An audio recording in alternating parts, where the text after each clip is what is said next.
Hola, voy a pasar a realizar mi trabajo práctico de epistemología 3, que se trata básicamente de explicar algún punto que tenga que ver con la epistemología genética, ¿sí? Desarrollada por Piaget, y en base a las clases leídas del docente Castorina y un texto de Piaget. Eh, Hay distintos puntos que son interesantes sobre lo que se postula como la epistemología genética. Particularmente lo que me llamó la atención es eh, la propuesta que hace Piaget sobre estudiar la epistemología, que tiene que ver en primera instancia sobre cambiar y reformular la pregunta propia de la epistemología, que tiene que ver no en qué es el conocimiento, que era una pregunta clásica epistemológica, sino que tiene que ver en cómo se formula, cómo se genera el conocimiento. El cambio de esta pregunta, según Piaget, tiene que ver con la imposibilidad de responder de qué es el conocimiento y la cantidad de posturas y corrientes que se han generado al respecto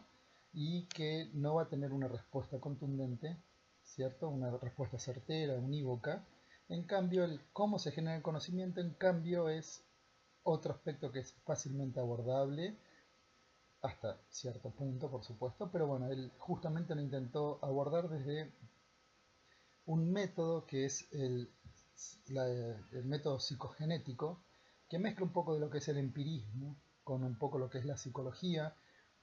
realizando experiencias con el comportamiento de los chicos y qué manera se iba aprendiendo, los chicos iban aprendiendo del entorno y iban construyendo un conocimiento de su entorno. Lo que es interesante es que la epistemología genética, la parte genética es porque habla justamente de la génesis, ¿no? No es una genética biológica, sino que es la génesis de cómo se genera el conocimiento y qué mejor manera de estudiarlo que de la forma en que un sujeto epistémico, o sea, un ser humano va aprendiendo y va adquiriendo conocimiento a lo largo de su vida. El Piaget lo que sostiene en este caso eh, es que el sujeto no es un sujeto pasivo que percibe su entorno, sino que justamente interactúa con el entorno y en el medio de esas interacciones que va generando conocimiento y lo va adquiriendo. En ese sentido hay un ida y vuelta entre lo que el sujeto intrínsecamente trae como conocimiento, que al principio en los bebés se le llama como reflejo, que justamente es la parte estructural, neuronal y sensorial que permite ciertos comportamientos básicos como son los de succión y prensión, y a medida que con esos reflejos va interactuando con el mundo, se van produciendo los fenómenos de aprendizaje, y él reconoce que hay una interacción que se da en dos partes, o sea, el sujeto tiene la asimilación, que es la manera en la que él interactúa con el mundo para ir aprendiendo, y lo que es la acomodación, que es la parte en la que el mundo interacciona con él para ir desarrollando, este conocimiento. O sea, un sujeto va interactuando con el mundo, o sea, por ejemplo, un bebé dice con los ejemplos con los reflejos de succión y de prensión, va experimentando con los distintos objetos y va asimilando algunos patrones, incluso tiene ciertas generalizaciones, ¿sí? Que puede ir diciendo, bueno, estos objetos son más duros, más blandos, más fríos, y a su vez a medida que va viendo otros fenómenos, ¿sí? O sea, una acomodación, o sea, la naturaleza, nuestro entorno se comporta y nos demuestra otros resultados, obliga a que yo aprenda algo distinto. Por ejemplo, si de repente un objeto o el mismo objeto que se manipulaba pasa de tener otra sensación, quizás de estar frío a estar caliente, de repente el medio interactúa con el sujeto, con el bebé en este caso, y eso es una acomodación en la cual el bebé tiene que asimilarlo y aprende algo nuevo y obtiene empíricamente más información sobre este mundo y va produciendo conocimiento. Es interesante el hecho de que se produzca los estados de equilibrio, o sea, uno tiende a tener estados de equilibrio produciendo estas asimilaciones y produciendo esquemas de comportamiento que los esquemas de comportamiento no son más que los patrones de comportamiento en base a cierta información o cierto grado de conocimiento que yo tengo sobre el mundo.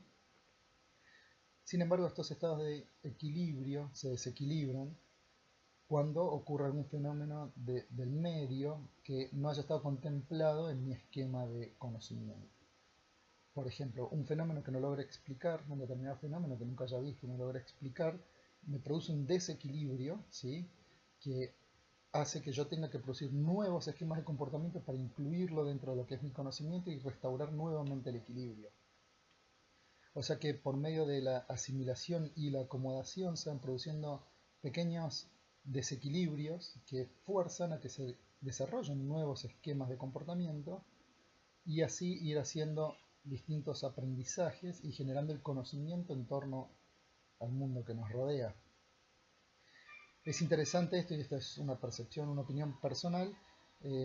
lo parecido que es el tema de la ruptura de los equilibrios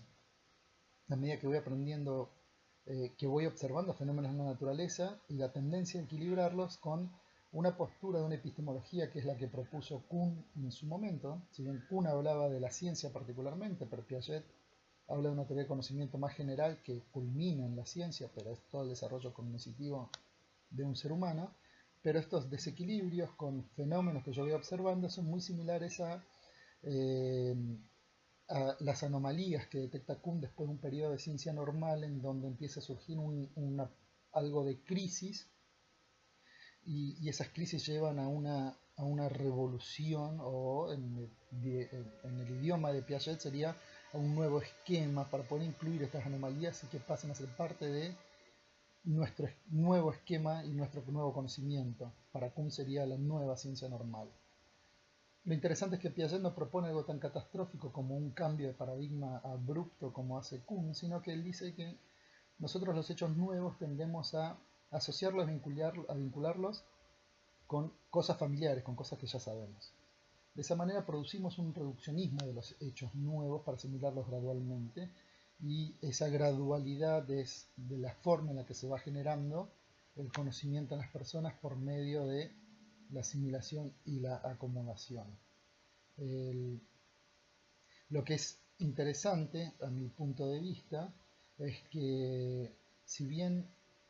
trabaja con la psicogénesis, el método psicogenético, estudiando a los niños, Piaget,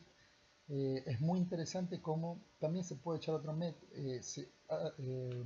echa mano a otro método que es el historicismo crítico, ¿sí?, un método histórico crítico, donde hace una analogía en la forma en que un ser humano, un sujeto epistémico, aprende, va desarrollando conocimiento, a cómo la humanidad fue generando conocimiento,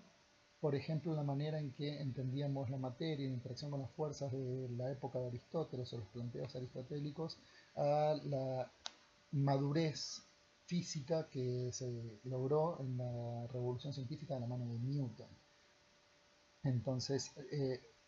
todo lo que es la epistemología genética, que habla sobre la génesis del conocimiento, no solamente es aplicable a la individualidad del sujeto epistémico, sino también a la humanidad como un todo. Y eso es bastante interesante desde mi punto de vista.